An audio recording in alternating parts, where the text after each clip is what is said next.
Siapa yang di sini yang belum siap kalau ajalnya tiba? Jujur ya, yang belum siap kalau ajalnya tiba. Maksudnya, yang belum siap kalau kematian menjemput kita. Yang belum siap, angkat tangan.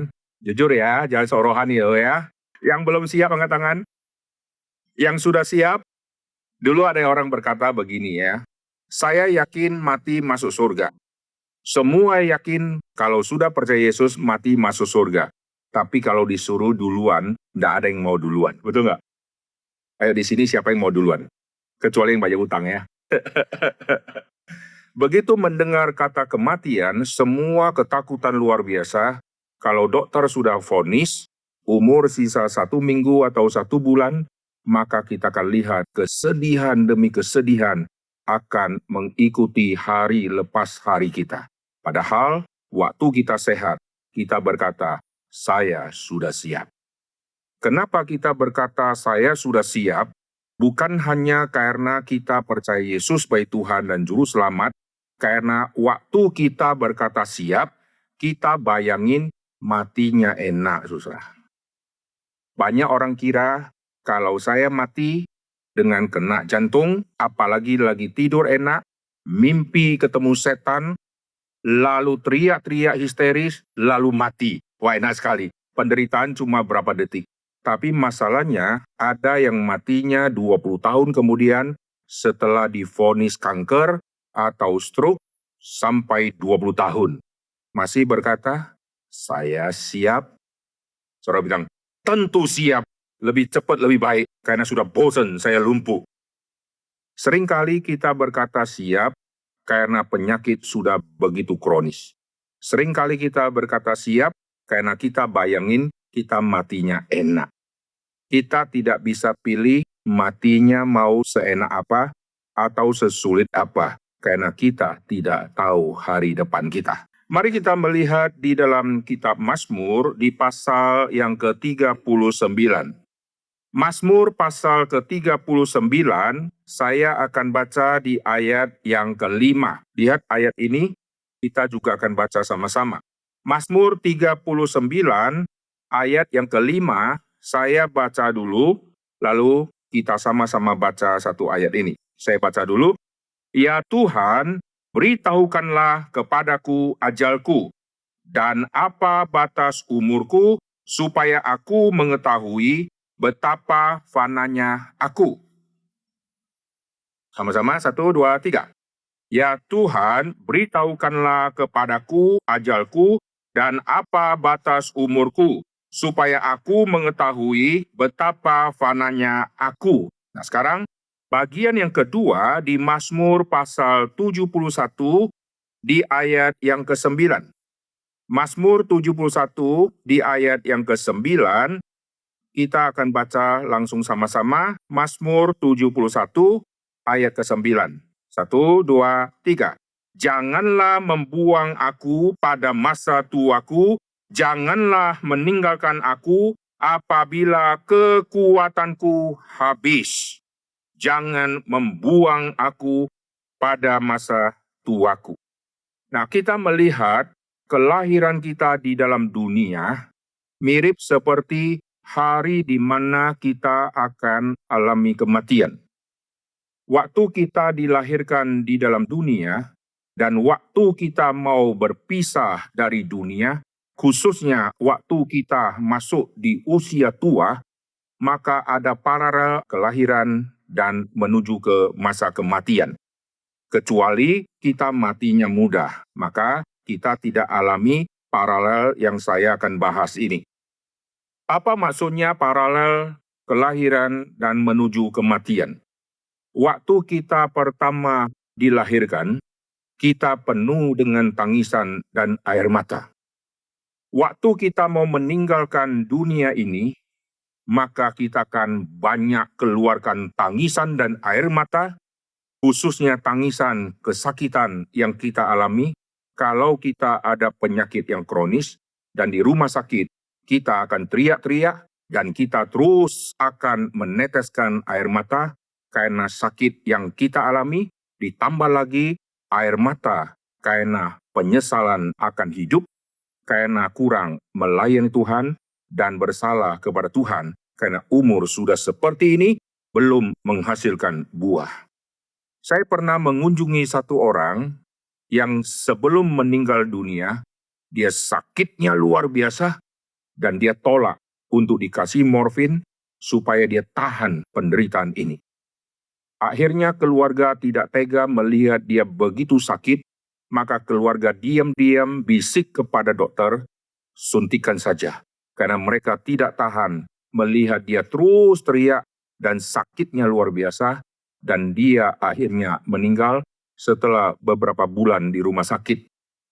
Dan dia terus keluarkan air mata, bukan air mata takut karena ditolak Tuhan, tapi air mata sakitnya luar biasa.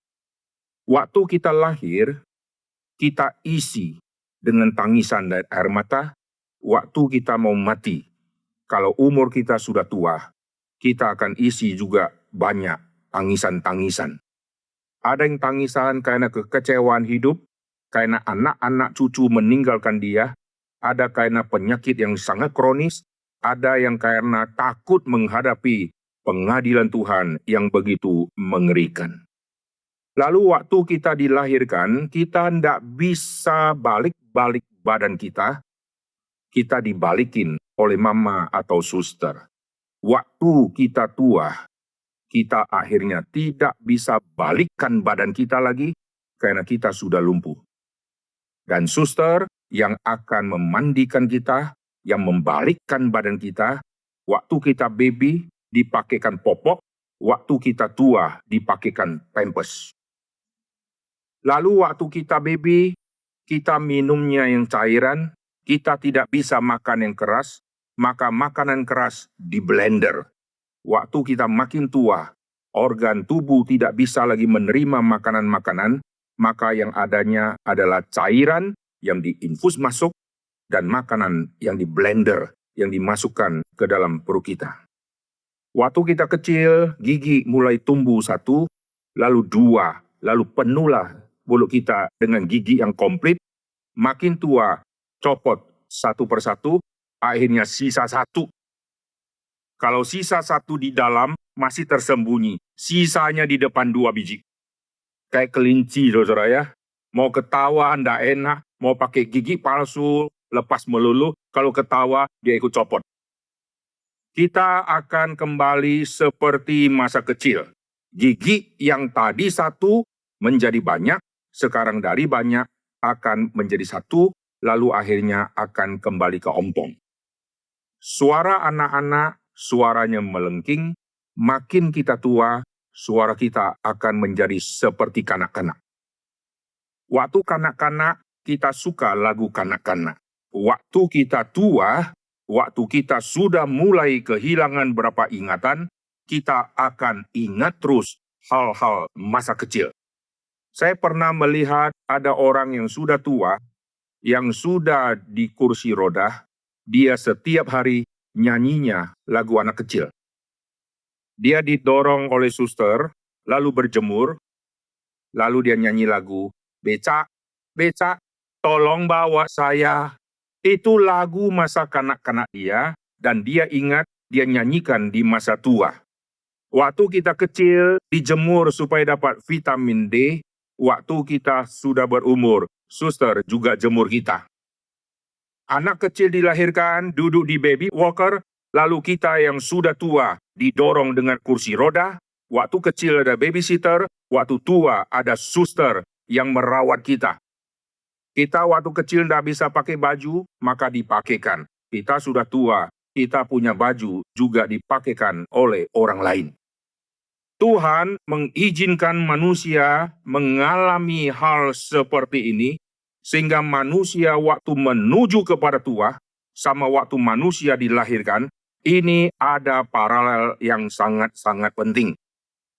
Waktu kita masih kecil, Tuhan memakai papa dan mama untuk melayani kita, membesarkan kita. Waktu anak kita sudah dewasa dan sudah bisa dapatkan uang, dan akhirnya kita makin lama makin tua, kita akan kembali seperti zaman baby tadi. Tuhan pakai anak-anak kita untuk mengabdi, menjaga kita yang adalah bayi tua. Papa mama jaga kita, bayi yang lucu. Lucu sekali. Tapi anak-anak jaga bayi yang sudah tua, yang suka ngomel, yang sudah pikun, yang sudah hilang ingatan. Baru dikasih makan, dia ngamuk, sudah 3 tahun aku tidak dikasih makan. Lalu dia mulai pipis sembarangan, dia di kasur, dia kira itu toilet, dan dia buang kotoran di kasurnya. Dan anak harus lap kotoran dari mama atau papa, karena dulu si anak dilap kotorannya oleh mama dan papa. Jadi Tuhan izinkan semua manusia alami bagaimana menghadapi bayi yang kecil sekaligus bayi yang tua. Maka semua anak-anak yang sudah besar, mereka harus mengabdi kepada orang tua, karena orang tua sudah mengabdi, tanda petik, membesarkan si anak dan membersihkan semua kotoran-kotoran. Lalu apa bedanya waktu kita lahir sama kita mau mati? Bedanya adalah waktu saya mau dilahirkan, saya tidak ada memori masa lalu. Saya waktu lahir, tidak ada memori masa lalu. Orang yang percaya reinkarnasi, mereka yang sudah dilahirkan kembali dalam dunia ini, mereka kadang-kadang ada memori di masa yang lalu. Misalnya ya, ini teori yang salah ya, kita ke Kristen tidak percaya reinkarnasi. Misalnya saya makan di satu warung, kayaknya saya pernah duduk di sini. Padahal saya tidak pernah makan di situ. Kayaknya saya pernah duduk di sini. Betul, nanti toiletnya itu catnya warna kuning. Sekarang sudah warna biru. Tapi posisinya sama. Gayungnya mirip seperti itu. Lalu ditanya, kenapa saya bisa rasa seperti itu? Karena dulu saya pernah hidup dan saya pernah masuk di ruangan itu. Maka sekarang saya yang sudah lahir kembali ini, saya punya memori di masa lalu. Lalu orang-orang mulai cocokkan. Iya. Saya pernah alami hal ini. Saya lihat satu orang, kayaknya saya pernah ketemu dia. Tapi kapan? Kayaknya pernah. Kapan saya ketemu? Di dunia masa lalu, waktu saya pernah hidup. Ini semua ajaran yang tidak sesuai kitab suci, yaitu ajaran reinkarnasi. Reinkarnasi punya ajaran, kalau saya sekarang hidup, saya hidupnya jahat, maka nanti kalau saya dilahirkan di masa yang akan datang, saya akan turun level karena saya jahat. Kalau saya jahat lagi, maka saya akan turun level nanti seperti binatang. Saya di dalam dunia tidak mungkin hidup bisa menjadi lebih baik karena ada fakta dosa. Kalau begitu, semua manusia yang karena ada fakta dosa, hidupnya makin hari makin jahat. Kalau kelak dia dilahirkan, maka akan satu persatu merosot-merosot, semua akan menjadi binatang. Kalau teori ini benar, binatang akan makin banyak di bumi, manusia akan makin sedikit. Betul nggak? Sekarang coba lihat, dunia lebih banyak manusia yang terus bertambah-tambah atau binatang tambah punah. Bangsa melawan bangsa, boom. Ribuan orang mati, perang, jutaan orang mati. Mestinya manusia punah, betul nggak? Tapi manusia nambah terus, nggak habis-habis. Begitu selesai khotbah, ada 1.500 orang sudah lahir lagi di belahan bumi yang lain ini. Mereka sudah lahir semua, dan juga ada yang mati. Tetapi manusia terus tambah banyak. Heran, binatang makin lama makin punah. Teori reinkarnasi ini teori yang salah. Nah, sekarang kita kembali. Waktu saya dilahirkan, saya tidak ada memori masa lalu. Maka, waktu saya dilahirkan, saya tidak ada data apapun, tidak ada pengalaman apapun, dan nanti satu persatu pengalaman mulai saya alami, dan itu akan menjadi memori baru. Saya pernah dibawa mama jalan-jalan, saya pernah jatuh, saya pernah masuk di playgroup, saya pernah SD, SMP, dan SMA. Dan banyak memori-memori masa-masa yang kita akan lewati, ada yang kita ingat, dan banyak yang kita sudah lupa semua. Tetapi ada memori yang masih nyangkut sampai hari ini. Khususnya orang yang kita benci. Kita tidak akan lupa kapan dia kerjain saya, muka dia kayak apa, dan berapa jahatnya dia. Kita akan ingat dan tidak mungkin kita lupa. Sekaligus, ada orang yang baik sekali sama kita akan ingat. Kadang-kadang yang baik yang lain, kita lupa semua. Karena bagi kita, itu kurang baik. Yang sangat-sangat baik, itu yang kita ingat. Maka kita lihat sejak kita lahir, kita mengisi semua memori-memori baru, dan semua tumpukan memori ini, kita kalau mati umur 90, maka memori ini tersimpan terus nambah, sampai 90 tahun, akhirnya kita meninggal. Memori-memori masa lalu itu akan teringat kembali. Maka kita ingat waktu kecil kita suka makan makanan apa. Kita ingat waktu kecil saya dibawa mama dan papa main kemana. Kita ingat sebelum mama meninggal, mama pesan kepada saya apa. Semua memori-memori akan muncul secara mendadak. Sekaligus ada memori ilahi yang Tuhan akan munculkan. Itulah firman Tuhan. Kita pernah dengar khotbah di sekolah minggu. Pernah khotbah di remaja, di pemuda, di kebaktian umum. Semua khotbah banyak yang kita sudah dengar, mungkin kita sudah banyak lupa, tetapi di saat-saat kita tua, seringkali Roh Kudus memunculkan semua memori-memori yang kita pernah dengar di kebaktian, di remaja kah, di sekolah minggu kah, dan kita ingat kembali firman Tuhan yang pernah kita dengar. Nah, perhatikan ya, waktu saya dilahirkan, tidak ada memori firman Tuhan yang pernah saya dengar, tidak ada memori masa lalu saya, tapi waktu saya mau mati, memori pengalaman saya begitu banyak.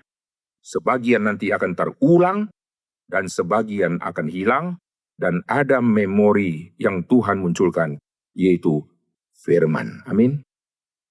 Maka kalau kita hidup di dunia ini, kita tidak suka dengar firman, kita tidak mau dengar firman, nanti waktu mau mati, tidak ada memori yang keluar. Saudara kalau tidak baca satu kitab, saudara tidak pernah tahu ada kitab itu, maka tidak mungkin ada memori tentang ayat di kitab itu. Semua memori artinya yang pernah kita lihat, yang pernah kita dengar, lalu teringat kembali. Tidak pernah kita ke Afghanistan. Mendadak masa tua kita ingat, dulu saya ke Afghanistan. Itu namanya mimpi buruk. Yang namanya memori terulang adalah yang kita pernah dengar, yang kita pernah lihat. Oke, sekarang kita kembali ya. Jadi waktu kita dilahirkan, kita tidak ada memori. Waktu kita mau mati, memori begitu banyak. Dan waktu kita dilahirkan, kita membawa tidak ada apa-apa. Tangan kita tidak membawa apa-apa. Aku dilahirkan telanjang, aku pulang akan telanjang. Apa bedanya waktu saya datang tidak bawa apa-apa dan pergi tidak bawa apa-apa? Di dalam kitab suci kita melihat, aku datang tidak bawa apa-apa, tapi saya bisa sampai sekarang ada apa-apa, karena bersandar kepada Tuhan. Saya datang ke bumi yang begitu besar karena dilahirkan. Saya tidak pernah ragu, tidak pernah curiga, tidak pernah panik. Pokoknya saya bangun, nanti ada makanan atau minuman atau pakaian. Karena Tuhan memakai mama dan papa, kasih makan, kasih baju. Baby tidak pernah murung wajahnya, memikirkan nasib baju baru dia bagaimana. Tidak ada baby-baby yang murung, memikirkan nanti saya makan apa dan sekolah di mana. Pokoknya dengan iman dia melangkah, dan akhirnya dia bisa dibawa ke sekolah, dia bisa dikasih makan, dan akhirnya bisa lulus, dan akhirnya kelak bisa kerja. Kita lahir betul-betul karena iman kepada Tuhan Pencipta, maka kita seperti sekarang ada apa-apa. Amin. Ada apa-apa maksudnya kita sekarang sudah ada anak, sudah ada istri, sudah ada baju yang begitu banyak, kita sudah ada pekerjaan, sudah ada harta, sudah ada rekening, dan yang lain-lain. Tapi kenapa Alkitab berkata kita pulang dengan telanjang, pulang dengan tidak ada apa-apa? Maksudnya yang dari bumi, prestasi yang dari bumi yang kita sudah dapat, semua akan ditinggalkan di bumi. Yang milik bumi harus ditinggalkan di bumi. Saya dapat gelar di bumi, maka tinggalkan di bumi, plus ditambah satu sebutan yang baru, yaitu ALM. Kalau yang laki-laki, ALM, almarhum.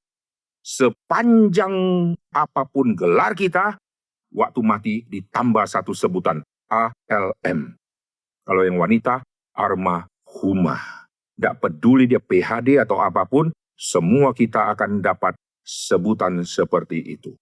Jadi semua gelar kita dapat di bumi, maka akan ditinggalkan di bumi. Semua pakaian, semua prestasi akan ditinggalkan di bumi, itu artinya dengan telanjang aku akan kembali. Tetapi Alkitab katakan tidak dengan betul-betul telanjang tidak bawa apa-apa.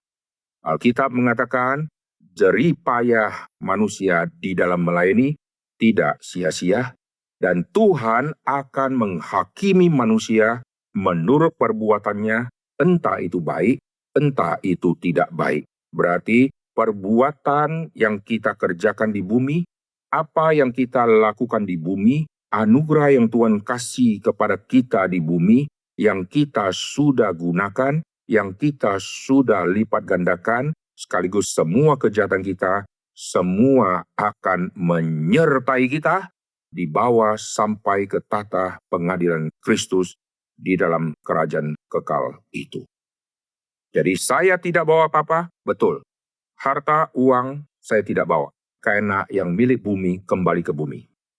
Tetapi saya bawa sesuatu, yaitu yang kulakukan di bumi, semua yang berhubungan dengan anugerah yang Tuhan kasih, aku akan dihakimi di dalam kerajaan yang kekal itu. Oleh sebab itu, orang menghadapi kematian ada dua versi. Versi pertama, takut dihukum kekal oleh Tuhan karena tidak menjadi anak Tuhan dan takut dihukum di dalam neraka. Sebaliknya, orang-orang yang sudah percaya Tuhan, yang pasti diselamatkan, mereka juga alami ketakutan, bukan ketakutan masuk neraka, tapi ketakutan belum melakukan yang Tuhan sudah perintahkan. Saya kalau di rumah ada 3 pembantu. Semua pembantu ini, mereka semua dikasih tugas masing-masing, lalu saya berkata, saya akan pergi 1 bulan. 3 pembantu di rumah saya kasih pesan, saya akan pergi, tugas kalian ini. Tugas pembantu kedua ini. Yang ketiga ini. Lalu saya pergi. Begitu sisa besok, saya akan kembali, 3 pembantu akan berespon yang berbeda. Siapakah pembantu yang sangat senang dengan muka ceria menyambut saya pulang? Siapakah pembantu yang mukanya agak murung waktu menyambut saya pulang? Yang siap menyambut saya pulang karena tugas yang diberikan sudah selesai semua dengan beres. Yang takut saya pulang karena belum selesai. Maka waktu saya pulang, tidak usah cek kerjaan mereka, lihat respon dari pembantu, satu yang begitu antusias, saya tahu yang ini kerjanya sudah beres. Dari mimiknya kita tahu, sudah. Yang ini agak murung, ini pasti ada sesuatu. Kita waktu dipanggil pulang oleh Tuhan, ada respon seperti itu. Ada yang murung, bukan karena takut masuk neraka, tapi karena belum siap. Maka ada lagu yang sering kita nyanyi, belum selesai kerjaku, ku tak layak nampakku. Lalu, belum selesai yang ku bawa, tak ngan hampa pulang ka. Wah, ini ketakutan luar biasa. Sekarang saya kasih contoh ya. Ibu-ibu, bapak-bapak, kita akan besuk satu pendeta besar di Indonesia yang setelah nikah 15 tahun, sekarang dia baru punya anak. Waktu kita pergi, langsung kita kepikir, kita bawa oleh-oleh apa, betul nggak? Setiap kali kita mau berkunjung, kita mau lihat satu ibu yang sudah sakit, langsung kepikir, kita mampir ke toko buah, padahal dia punya buah pun nggak bisa. Karena kita sungkan kalau datang dengan tangan hampa, apalagi kasih dia OVO untuk dia pesan sendiri. Dia udah stroke, suruh dia pesan sendiri. Nggak mungkin, saudara ya. Kita kalau bawa jeruk, dia kupas jeruk pun nggak bisa. Akhirnya yang makan adalah orang yang jaga. Ada kesan di dalam hati kita, kalau kita datang dengan tangan yang hampa, nggak enak. Maka kalau kadang-kadang tangan hampa kita datang, kita langsung minta maaf. Maaf ya, saya tidak bawa apa-apa. Karena buru-buru dari airport gitu kan. Ada sungkannya kalau kita datang tidak bawa sesuatu. Apalagi saudara berkunjung kepada orang yang sangat-sangat dekat. Saudara pasti akan menyiapkan sesuatu dan bawa apa-apa. Sekarang saudara akan ketemu sama Tuhan. Bapak-bapak dan ibu akan ketemu sama Tuhan. Kok datang dengan tangan kosong? Malu tidak? Wah, ini persiapan masuk ke dalam dunia kegelapan, saudara ya. Yang belum siap masuk ke dunia kegelapan hari ini bertobat, terima Tuhan Yesus ya. Sekarang dengan iman saudara melihat ke saya akan terus khotbah ya. Nah, jadi waktu seseorang pulang, kesiapan hatinya ditentukan oleh dia sudah lakukan apa yang Tuhan perintahkan atau tidak. Di dalam Mazmur yang kita baca, Tuhan beritahukanlah ajalku. Tuhan kasih taulah ajalku. Ajalku kalau tiba kapan kasih tahu. Kenapa Tuhan merahasiakan tanggal kematian kita? Oh puji Tuhan, Tuhan rahasiakan. Kalau Tuhan bocorkan hari kematian kita dan matinya seperti apa, saya percaya hidup kita akan menghindari semua itu. Contoh, matinya si A, tenggelam di laut, dimakan ikan hiu, dimuntahkan sebagian, ditelan lagi ikan paus, dimuntahkan, dimakan ikan-ikan kecil. Maka sejak itu kita akan hindarkan laut.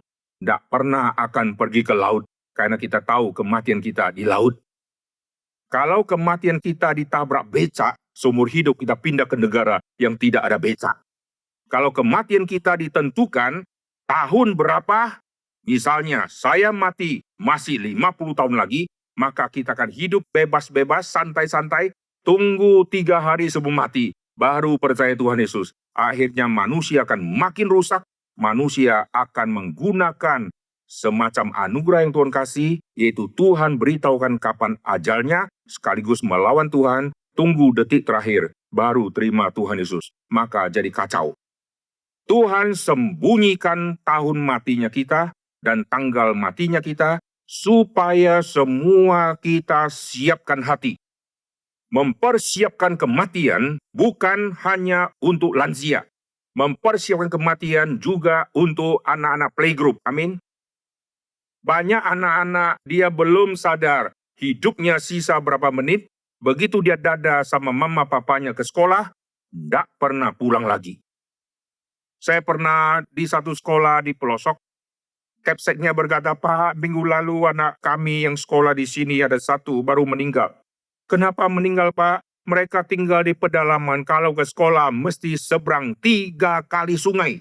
Dan mereka harus buka baju, lalu mereka satu tangan pegang baju, satu tangan mereka akan seberang sungai. Sudah seberang, pakai bajunya, jalan ketemu sungai berikutnya, lepas lagi, dan akhirnya setelah berkali-kali seperti itu, suatu saat ada anak yang nyebrang, setelah nyebrang tidak pernah kembali lagi, dan dia hanyut, dan dia mati. Banyak anak-anak tidak dipersiapkan hari kematian, dan banyak orang tua juga tidak dipersiapkan hari perpisahan, yaitu kematian, sehingga masa tua banyak yang akhirnya menjadi ateis. Sekarang kita kembali, Tuhan beritahukanlah ajalku. Bukan supaya kita sudah tahu ajal, kita menjadi hidup tambah baik. Kita selalu mendengar khotbah, Yesus akan datang kali kedua. Tuhan akan menghakimi semua manusia. Manusia tambah baik tidak? Orang Kristen di gereja dengar, Yesus akan datang kali kedua. Orang Kristen tambah baik tidak? Tetap tidak. Jadi kalau Tuhan kasih tahu tahun matinya kita, jangan harap kita menjadi orang yang tambah baik, dan saya percaya kita menjadi orang yang tambah rusak, karena kita tahu masih lama aku mati. Tetapi karena Tuhan merahasiakan, kita harus selalu mempersiapkan diri. Sekarang, mungkin malam ini, saya akan pergi. Mungkin besok, saya akan pergi. Mungkin lusa, saya akan pergi. Kalau tidak pergi, bukan karena kita bohong, berarti saya sudah gunakan waktu dengan maksimal. Salah satu kelebihan dari Pak Tong adalah selalu pikir, dia akan mati. Kelemahan manusia adalah, saya belum mau mati. Akhirnya, tidak kerja apa-apa. Pak Tong dari dulu zaman Granada, saya ibadah di GR Pusat dari sejak tahun 90 di Granada. Waktu itu masih di lantai bawah. Saya tidak pernah kenal nama Pak Stephen Tong. Saya dari Sumatera Utara, dari kota rantau perapat desa kecil. Bahasa Pak Tong zaman dulu totok sekali. Dan mati saya ini orang cungkok dari mana nih? Pak Tong waktu itu khotbah sangat susah. Bayangkan saya dari kampung, saudara. Pak Tong eksposisi kitab Yohanes. Dia bahas Plato. Saya taunya Pluto. Pak Tong bahas Beethoven. Saya taunya Beethoven anjing. Yang guguk itu loh. Susahnya luar biasa. Dan saya tidak ngerti, susah. Dan waktu saya mendengar khotbah Pak Tong, salah satu kalimat-kalimat yang dia sering ulang. Waktu saya mungkin tidak panjang lagi. Ini mungkin khotbah terakhir. Setiap kali acara, ini mungkin terakhir. Kapin juga sama. Mungkin ini terakhir saya di kota ini. Orang yang selalu berpikir dia akan mati, itulah orang yang akan mengejar semua ketinggalan, karena waktunya nanti malam akan tiba. Maka kalau sekarang dia tahu malam akan tiba, dia tidak mungkin santai-santai makan, lalu berenang, jogging, hiking, swimming, dan seterusnya. Karena dia tahu malam ini ajalku akan tiba, dan dia akan kerjakan semua yang maksimal. Ternyata malam ini belum tiba, maka dia bersyukur. Besok mungkin tiba, maka dia pakai besok kerjakan. Akhirnya orang seperti ini terus hidup maksimal di hadapan Tuhan. Tapi ada sebagian orang yang selalu berpikir, aduh saya mungkin 2 hari lagi tiba, ngapain gua capek-capek. Ya udah, saya sudah baca satu buku, 1000 makanan yang kau harus makan sebelum kau mati. Justru karena makan, maka cepat mati, saudara ya. 1000 makanan. Akhirnya kolesterol, lalu asam urat kambuh, lalu diabetes, semua kambuh. 1000 makanan atau 10 kota yang kau harus kunjungi sebelum kau mati. Pak Tong adalah orang yang selalu berpikiran, saya akan mati. Saya mungkin besok mati. Saya mungkin tidak lebih dari 5 tahun lagi. Ternyata sampai hari ini, umur 86 tahun. Sebagian yang pikir, saya tidak mati, malah mati duluan. Dulu ada yang khotbah, kalau nanti Pak Tong mati bagaimana, Pak Tong mati bagaimana, Pak Tong dengar kesel ya. Ini sudah lama ya, bertahun-tahun yang lalu. Kesel ya. Habis selesai khotbah, Pak Tong jawab, jangan terus bicara saya mati, karena jangan-jangan kau mati duluan. Jangan terus bicara saya mati. Kenapa? Karena Pak Tong tidak mau orang berpikir dia mati, lalu berpikirnya negatif. Reform akan pecah, reform akan hancur. Yang Pak Tong pikirkan dia akan mati, dia kejar apa yang belum saya kerjakan. Amin. Di dalam kitab Mazmur ayat yang kita baca juga, Tuhan jangan buang aku, waktu aku sudah tua dan hilang kekuatanku. Wah, berarti pemazmur ini yaitu Daud, dia ingin Tuhan sampai detik terakhir. Jangan buang aku masih mau berguna. Maka ayat-ayat yang kita baca ini, kalau kita baca di Mazmur 71, Daud berkata, aku mau memberitakan rahasiamu, memberitakan pekerjaanmu kepada angkatan ini. Artinya, Sampai tua, sampai tubuh lemah, aku tetap mau berbuah. Amin. Di NTT suatu saat saya bawa tim, lalu sudah sampai ke pelosok, jalannya begitu hancur. Ini ada di Kabupaten Kupang, di Pulau Timor, itu ada di Kecamatan Sulamu, lalu saya menuju ke Fatuleo Barat. Saya sengaja sebut ini, supaya nanti bisa lihat peta lokasi yang di mana. Dulu jalannya hancur luar biasa. Kami harus seberang kali-kali, orang daerah sebut langgar kali. Karena sungai-sungai itu bersifat kelok-kelok. Dan setelah kita seberang, nanti kelokan tuh muncul lagi di depan. Jadi sudah seberang, ketemu darat, ketemu dia lagi. Dan kadang-kadang langgar kali sampai 15. Dan jalannya berbatu-batu dan hancur. Waktu itu di mobil ada 5 orang. Lalu setelah kami lewat jalan berbatu, tidak bisa lewat lagi. Dan waktu itu masih awal-awal kami pelayanan. Karena daerah itu begitu rawan, maka ada supir yang mendampingi. Lalu kami turun, supir ini sendiri yang membawa dan kami jalan kaki. Waktu kami jalan, saya memandang ada 2 pohon yang berdampingan. Lalu saya penasaran, satu pohon sudah mati, lalu sudah layu. Satu pohon di sampingnya, itu buahnya banyak. Ada apa dengan pohon ini? Lalu saya penasaran, saya tanya orang daerah. Nama pohonnya pohon apa? Mereka sebut pohon gebang. Pohon gebang. Lalu waktu kami sudah selesai pelayanan, waktu kami balik lagi mengarah ke situ, saya foto 2 pohon ini. Pohon ini menjadi satu pengalaman yang sangat indah. Yang satu sudah tua, lalu dia sudah layu dan mati. Yang satu sudah tua, kok berbuahnya banyaknya luar biasa. Dan saya mulai selidiki dan tanya, apa itu pohon gebang?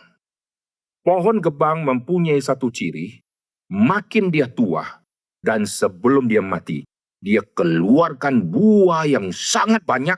Setelah itu saatnya dia akan mati.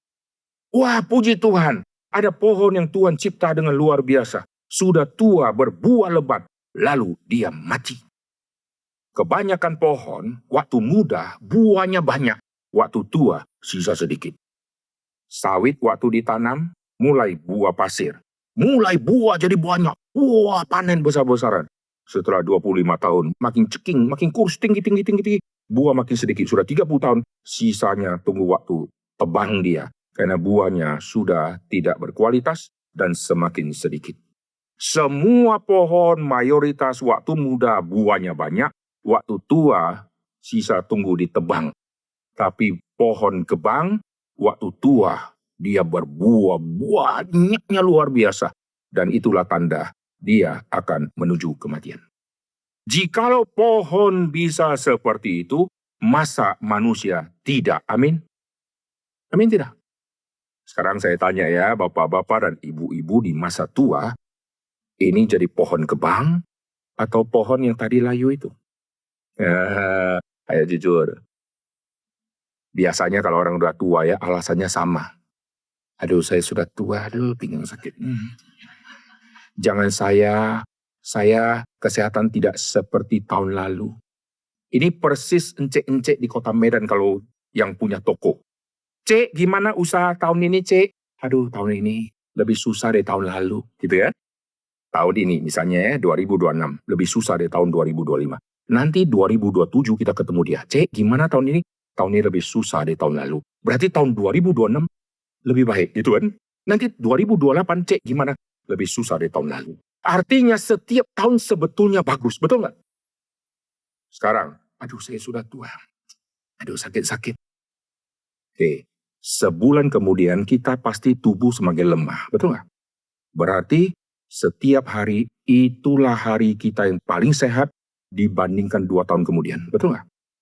Maka mulai hari ini jangan berkata, aku sudah sakit-sakit, sudah capek, sudah tua, 15 hari kemudian kita akan lebih tua dari hari ini. Amin.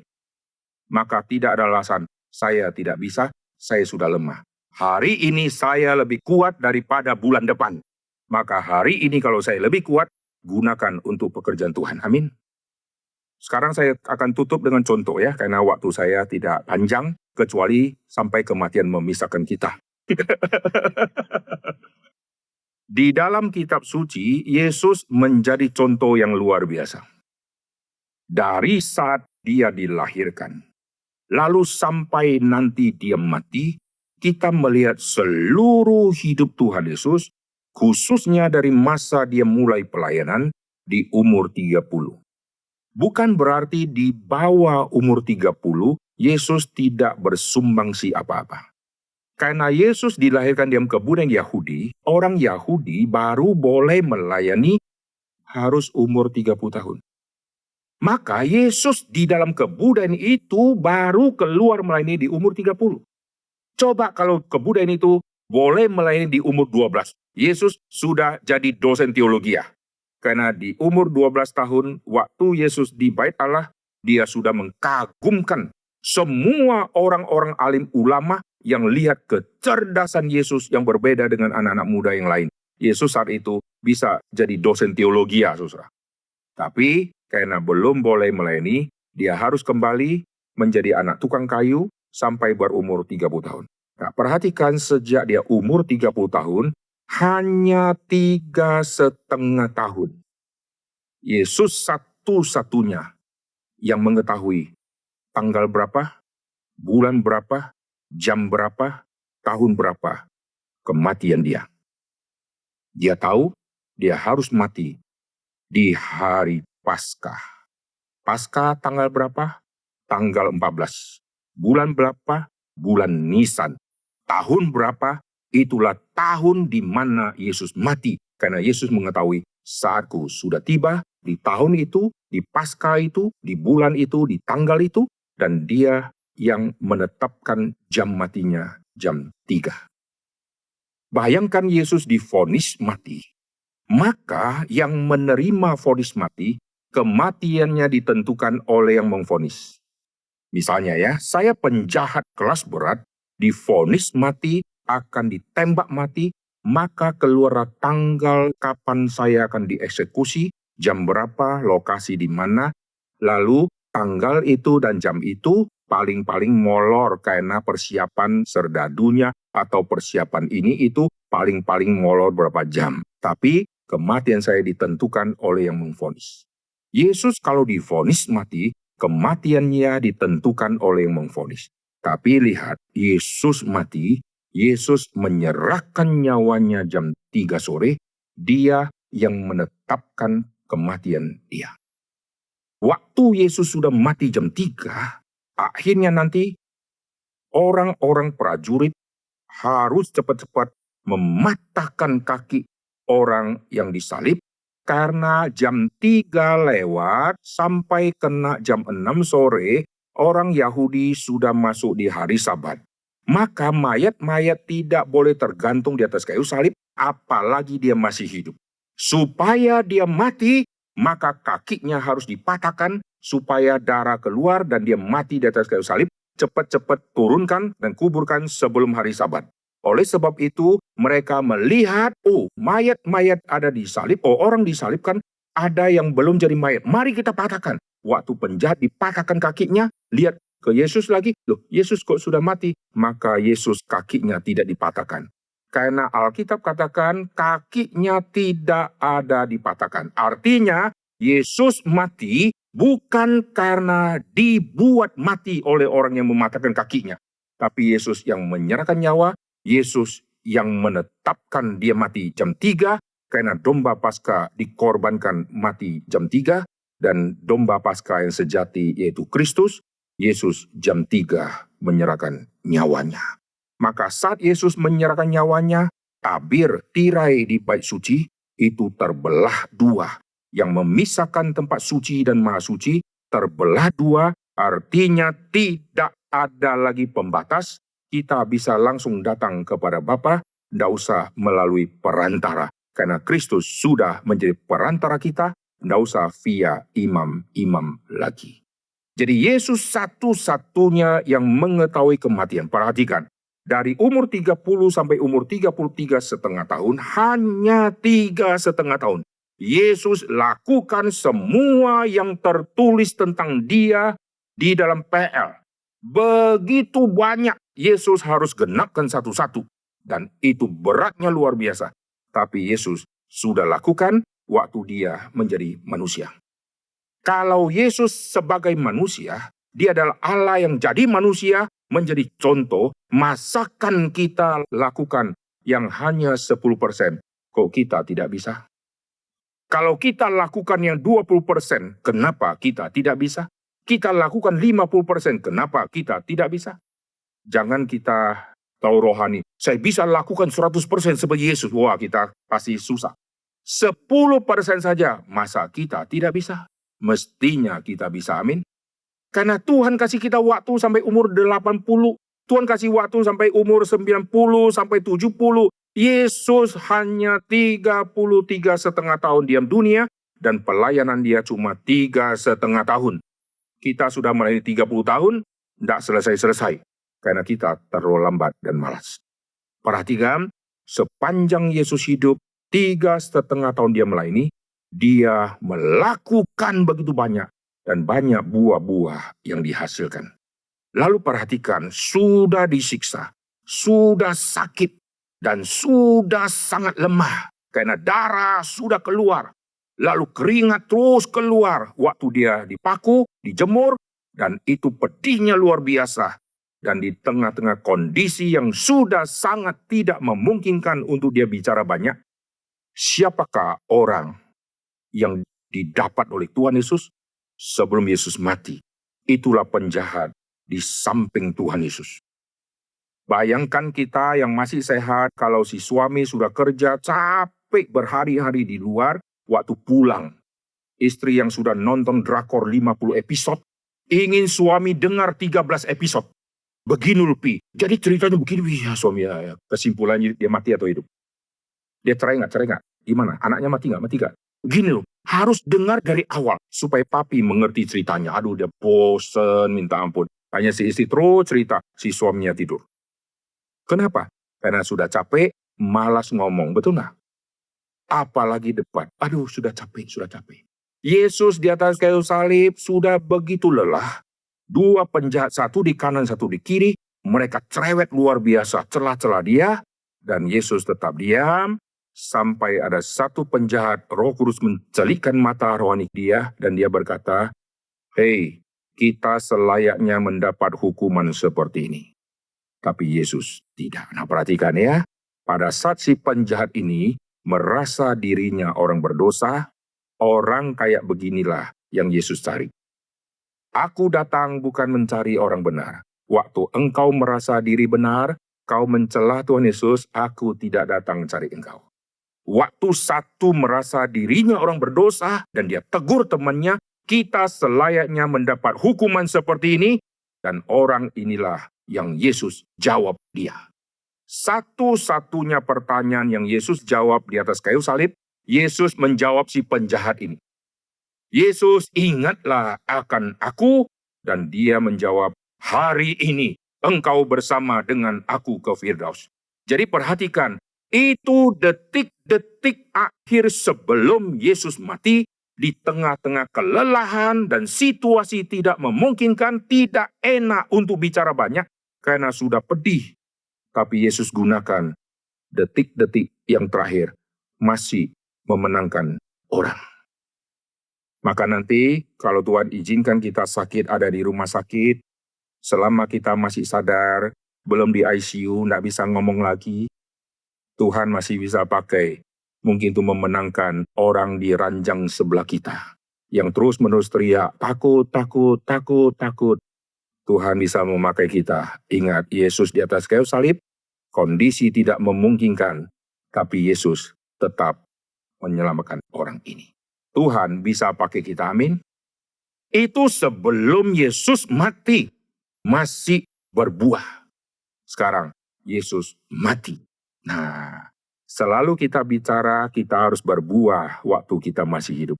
Sekarang saya mau tambahkan, kita bisa terus berbuah waktu kita mati. Wah, gimana ini ya? Yesus hari di mana dia mati, masih memenangkan orang. kepala pasukan yang dari awal melihat Tuhan Yesus, dari diadili, dia mengikuti karena dia kepalanya. Dia melihat penyiksaan, dia lihat apa yang Yesus kerjakan. Yesus lakukan apa, muka Yesus bagaimana dia perhatikan tindak tanduk Tuhan Yesus sampai di atas kayu salib, dan dia mendengarkan semua perkataan di atas kayu salib. Bapa, ampunilah mereka, dia dengar semua, sampai Yesus berkata, sudah selesai. Dia lihat semua, dan Yesus waktu mati, dia keluarkan satu kalimat, sungguh engkau orang benar. Sungguh engkau anak Allah. Membuat orang Romawi menganggap ada orang lain yang adalah anak Allah, itu artinya kau melanggar kaisar. Kaisar adalah keturunan dewa. Dia adalah Allah atau dewa tertinggi. Sekarang dia mengaku orang yang mati dihukum kayak begini, sungguh engkau orang benar. Yesus divonis orang bersalah. Kepala pasukan berkata, kau orang benar, berarti kau melanggar semua keputusan pengadilan. Kau akan cari mati. Sungguh engkau anak Allah. Kau melanggar kaisar. Kau bisa ditangkap, dipensiunkan dari semua jabatanmu. Tapi dia tidak peduli, dan hari Yesus mati, Yesus memenangkan kepala pasukan dengan tidak ada kalimat langsung yang Yesus bicara kepada dia, tapi orang ini melihat semua perbuatan Yesus. Itulah yang membuat orang akhirnya mengaku, Yesus, engkau orang benar. Kadang-kadang di dalam hidup kita tidak pernah bicara kepada orang tertentu, tapi heran, saat kita mati, orang itu mengatakan, sungguh orang ini, orang yang saleh, sungguh Tuhannya, Tuhan yang hidup. Dan aku mau percaya Tuhan yang dia percaya. Amin. Jadi tidak ada alasan saya berbuah kalau masih muda. Tua tidak. Tua masih bisa. Ingat pohon gebang. Saya sudah tidak memungkinkan karena kiri kanan sudah infus, selama masih bisa berkata-kata. Masih ada kesempatan. Saya dari dulu berdoa kepada Tuhan, Tuhan jangan kasih saya satu penyakit. Ada satu penyakit yang menjadi musuh dari Injil. Penyakit apa itu? Stroke. Stroke adalah musuh Injil. Kalau kanker, mau kanker apapun, saya kalau kena satu kanker, mulut masih bisa berkata. Saya kena kanker, tangan masih bisa tulis-tulis.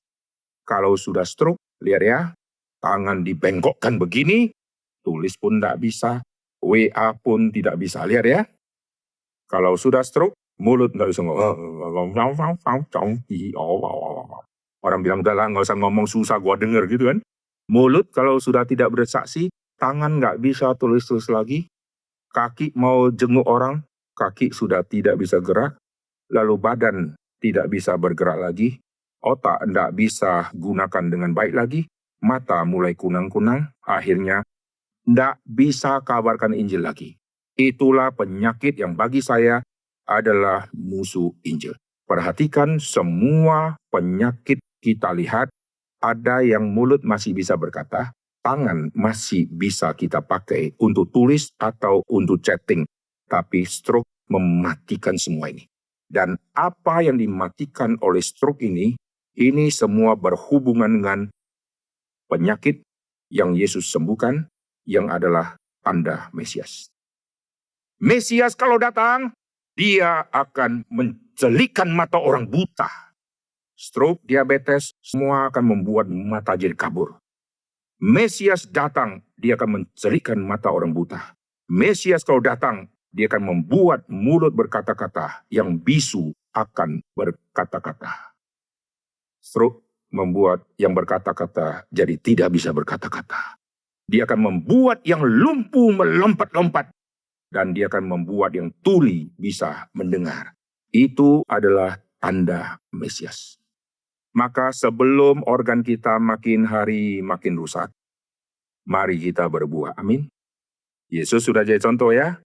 Menjelang kematian, ada penjahat yang sangat jahat dimenangkan. Yesus waktu mati, ada yang kepala pasukan yang tidak mungkin orang bisa kabarkan Injil, ketemu sama dia, mesti lewatin protokol. Tapi hari dia menyaksikan kematian Tuhan Yesus, disitulah dia berkata, sungguh engkau orang benar. Lalu setelah Yesus naik ke surga, sampai hari ini, apa yang Yesus pernah kerjakan di bumi, terus menghasilkan buah sampai hari ini. Amin. Mari kita berdoa kepada Tuhan, Tuhan, waktu saya hidup biar saya berbuah. Dan saya mohon kepada Tuhan, waktu saya mati, buah masih keluar. Saya percaya di dunia ini yang kita bisa lihat, nanti kita akan lihat patung. Waktu dia mati, buah terus akan dihasilkan oleh dia. Waktu kita mati, mungkin buah dihasilkan waktu hari perkabungan. Waktu hari perkabungan, banyak orang bersaksi, lalu banyak orang bertobat. Tapi 50 tahun kemudian, yang kenal kita sudah tidak ada. Maka sejarah akan menghapus semua cerita kita, tapi Tuhan akan terus mengingat kita. Tapi ada orang yang mati, waktu orang yang kenal sudah tidak kenal, tapi Tuhan izinkan sejarah tidak boleh hapus orang ini. Sejarah tidak mungkin hapus sejarah Pak Tong. Dan Pak Tong kalau sudah meninggal nanti, akan terus berbuah. Saya kasih contoh terakhir di dalam dunia sekuler. Waktu Michael Jackson meninggal, saat itu semua lagu dia, sampai yang bajakan, diglodok habis semua. Dan semua piringan nyanyi dia diborong di seluruh dunia. Waktu dia meninggal, akhirnya booming luar biasa. Orang mau dengar lagu yang pernah dia nyanyikan. Sampai yang bajakan semua habis diborong oleh orang. Sekarang orang sudah tidak borong. Tapi lagu-lagu yang dia nyanyikan masih dinyanyikan sampai hari ini. Lagu-lagu kuno, lagu-lagu legenda jadul-jadul kita sering masih nyanyikan. Betul nggak? Orangnya sudah tidak ada. Tapi orang masih nyanyikan. Apa yang kita kerjakan di masa lalu, kita doa Tuhan, biarlah orang mengingat terus sepanjang zaman. Kalaupun orang tidak ingat sepanjang zaman, minimal di hari kematianku, banyak orang terima Tuhan Yesus. Amin. Mulai hari ini ya, siapkan diri untuk memenangkan orang saat kita mati. Biar di hari di mana kita mati, kita ada di peti mati, waktu pengkhotbah sudah khotbah, lalu kesaksian demi kesaksian muncul. Saat itulah orang akan mendengar. Yang mati ini orang yang luar biasa, dan hari orang mendengar, orang tahu Yesus benar adanya. Dan mereka percaya Tuhan yang dipercaya oleh orang yang mati ini. Amin. Siapkan diri ya. Jangan pakai alasan, ini sudah urat kejepit, gitu ya. Aku sudah lebih lemah, gigi sudah ngilu-ngilu, gitu ya. Hari ini ngilu, bulan depan mungkin lebih ngilu. Maka setiap hari yang paling sehat. Mari kita berdoa. Bapa di surga, jangan membuang kami ya Tuhan, waktu kekuatan kami sudah lemah. Beri kepada kami terus berbuah, meskipun fisik sudah lemah, tetapi rohani kami tidak pernah tua, dan rohani kami terus bertumbuh di hadapan Tuhan. Pakailah kami ya Tuhan di dalam sisa umur kami, bahkan sampai detik terakhir, kasihlah kami kesempatan untuk berbuah, dan bahkan hari kami mati, biar jenazah kami menjadi alat peraga untuk banyak orang bisa mengenal Tuhan dan percaya kepada Tuhan melalui kesaksian hidup setiap kami. Dan kami mohon ya Tuhan, biarlah setelah kami tiada, apa yang kami pernah kerjakan tidak pernah dihapus di dalam sejarah, karena Tuhan mengizinkan sejarah mengingat apa yang kami kerjakan. Berkati setiap kami ya Tuhan, Tuhan pakai kami. Dalam nama Tuhan Yesus kami berdoa. Amin.